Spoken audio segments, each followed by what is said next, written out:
If we're talking about Tesla's most underrated and misunderstood product, it's definitely the Tesla Semi. People still make three major mistakes when evaluating the Tesla Semi. First, they compare the initial purchase price. This is completely a misguided comparison. The Semi's reported price is $290,000 for the long-range version, which is many times more expensive than the $150,000 to $180,000 price tag of a diesel truck. However, the Semi's total cost of ownership is essentially 40 to 60% lower than a diesel after just 2 years of operation due to fuel savings and virtually zero maintenance. Second, they worry about range anxiety. This is also completely untrue, considering the Semi can travel 500 miles even with a total load of over 70,000 pounds and can charge to 70% in just 30 minutes at a megacharger, allowing a Semi to travel 800 to nearly 1,000 miles per day. Not inferior to, and even superior to, many current diesel vehicles. Thirdly, they claim that the infrastructure is not ready. The number of charging stations for the Semi is limited, and the number of Semis is negligible. This is true, but it has changed if you look at what is happening in Nevada. You wouldn't believe they actually have the largest truck production line in North America, with thousands of robots in the factory. The goal of producing 50,000 Tesla Semis per year is ambitious and unbelievable. But the new production line is entirely feasible for that ambition. Even if they don't reach that number, 20,000 or even 10,000 per year would still render the entire diesel truck market obsolete. Why? All will be revealed now. In the world of heavy-duty transportation, every decision comes down to a single variable: total cost of ownership. Trucking companies don't buy vehicles for their looks, they buy them for profit per mile. There are two undeniable truths. Electric trucks typically cost about twice as much upfront as diesel trucks.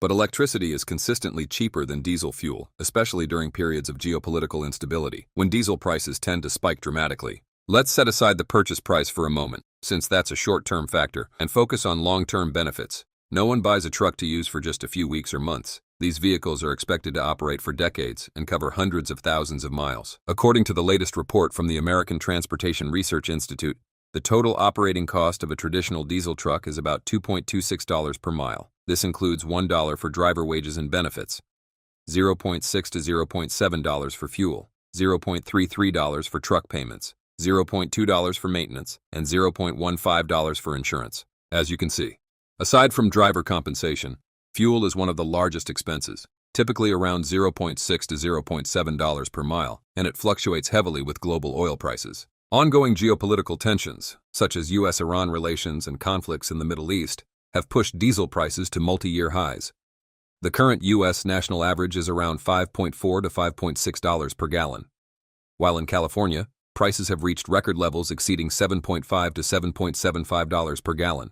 This is exactly why many large trucking companies are now seriously considering switching to electric trucks like the Tesla Semi. With real-world energy consumption of about 1.55 to 1.7 kilowatt-hours per mile, depending on load and driving conditions, and average U.S. industrial electricity prices around $0.09 to $0.14 per kilowatt-hour, the Semi's energy cost comes out to $0.25 per mile. That's significantly lower than diesel fuel costs at current elevated prices. For companies operating thousands of trucks, like Walmart or PepsiCo, this isn't a small difference. It translates into hundreds of millions of dollars flowing directly into net profit. It makes diesel competitors financially obsolete from the moment the engine starts. Second, the trucking industry is obsessed with extreme maintenance simplicity.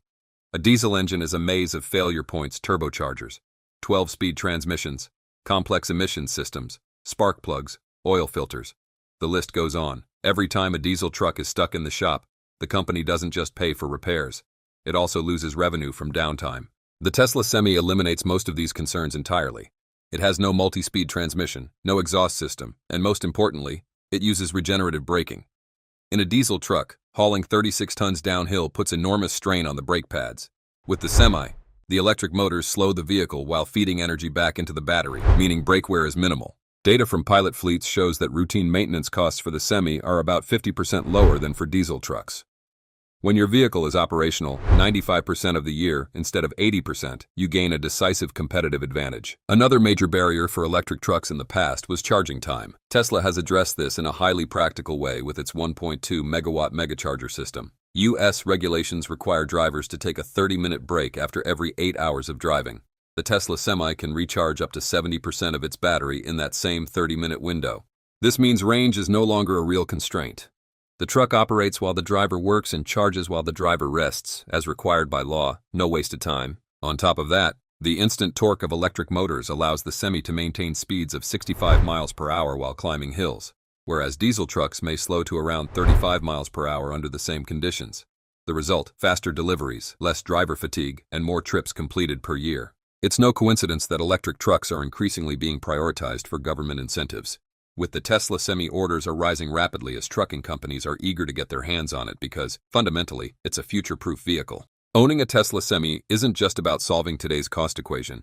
It's about buying an insurance policy that ensures operations can continue over the next 10 to 15 years.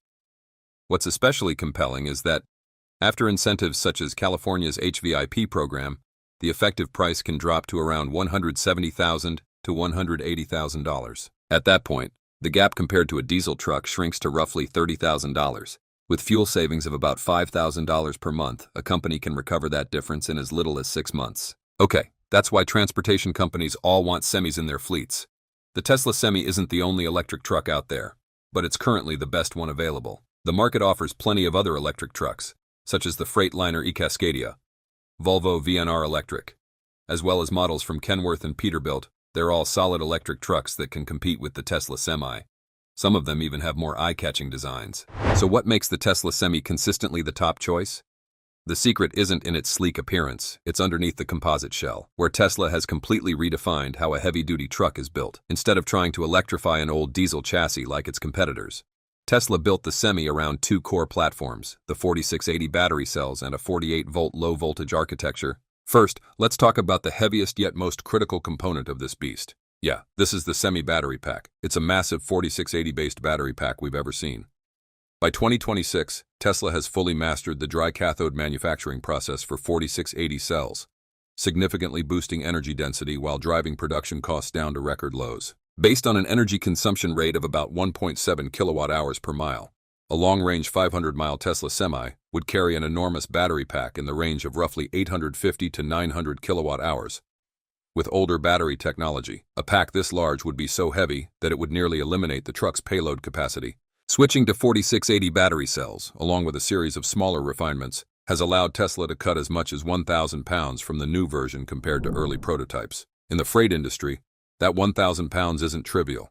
It's significant, because it translates directly into additional payload capacity that can generate thousands of dollars in extra revenue each year. More importantly, this battery cell structure is engineered to handle continuous megawatt-level charging without rapid degradation, targeting a lifespan of up to 1 million miles. That means by the time a diesel truck is undergoing its second engine overhaul, the Tesla Semi's battery pack could still be running strong at over 80% capacity. With Freightliner or Volvo, they have to source batteries from third-party suppliers like LG, SK, or Cattle, buy chips from another vendor, and get software from yet another. Each link in that chain takes a cut of the profit and introduces supply chain risks. Tesla takes a different approach. At Gigafactory Nevada, 4680 battery cells are produced right next to the Semi assembly line. The AI processing chips, battery management system software, and even the carbon-sleeved electric motors, which enable the Semi to reach outputs of up to 800 kilowatts. Over 1,000 horsepower are all designed and manufactured in-house by Tesla. This level of vertical integration allows Tesla to optimize efficiency down to every watt of energy. That's why the Semi can achieve consumption of around 1.7 kilowatt-hours per mile, and in some real-world trials, even better. For example, ArcBest tested the Semi over 4,494 miles, averaging 321 miles per day, and reported an efficiency of just 1.55 kilowatt-hours per mile. Meanwhile, Moan Transport, a logistics company specializing in cross-border freight between the U.S. and Mexico, conducted a large-scale real-world trial in March this year and recorded an impressive average energy consumption of only 1.64 kilowatt-hours per mile. These results are worth noting because they surpass Tesla's official target of 1.7 kilowatt-hours per mile for the Semi. They're even more impressive when you consider that many competing electric trucks still struggle to get down to around 2 kilowatt-hours per mile or higher. The second pillar, often overlooked but a major engineering leap, is the 48-volt low-voltage architecture. For more than 70 years, the trucking industry has relied on 12-volt or 24-volt electrical systems, which require thick, heavy, and inefficient wiring harnesses to deliver power to auxiliary components. By 2026, the Tesla Semi has fully abandoned that legacy system in favor of a complete 48-volt architecture. The result is a significant reduction in wiring weight and complexity, while also enabling Tesla to implement a fully electric power steering system instead of a hydraulic one.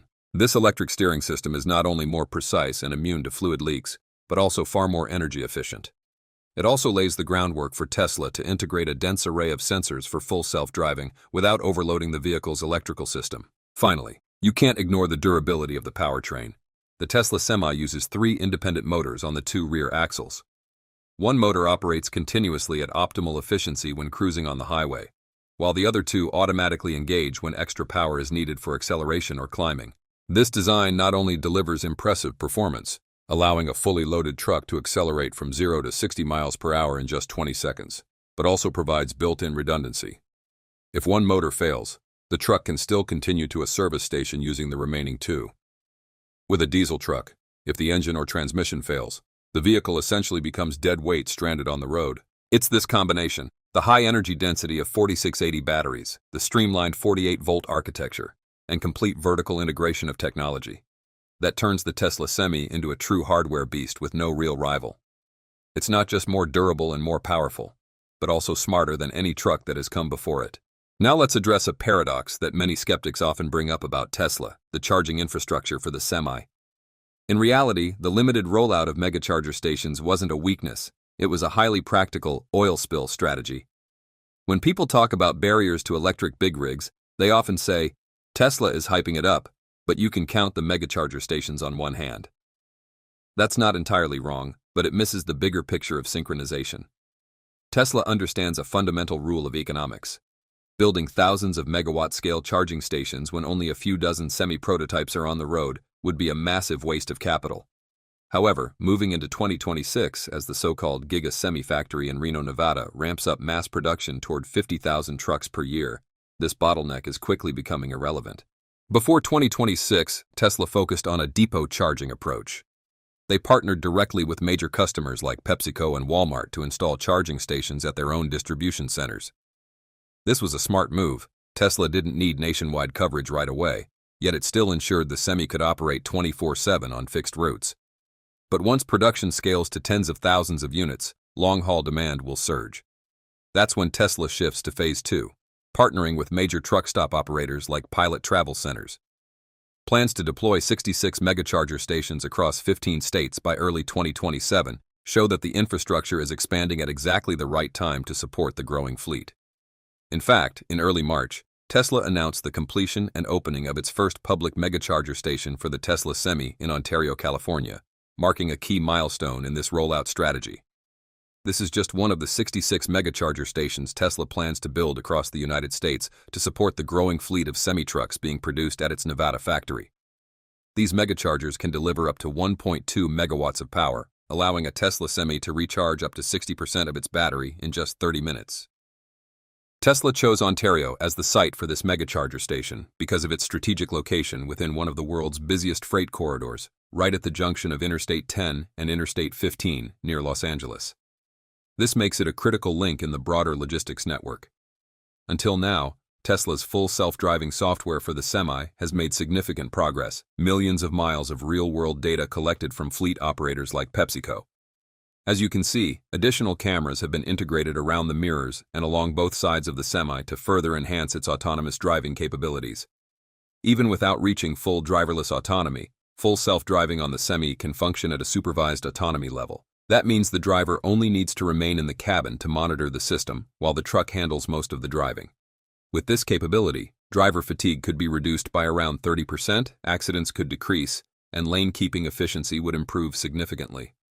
It's not an exaggeration to say that bringing FSD into the Semi could fundamentally reshape profit margins across the logistics industry. That's why the Semi represents a true endgame for diesel trucks. It won't happen overnight, but eventually the shift is inevitable. The brutal economic advantages, superior hardware, smart megacharger infrastructure, and near-limitless autonomy potential position the Tesla Semi as a true disruptor.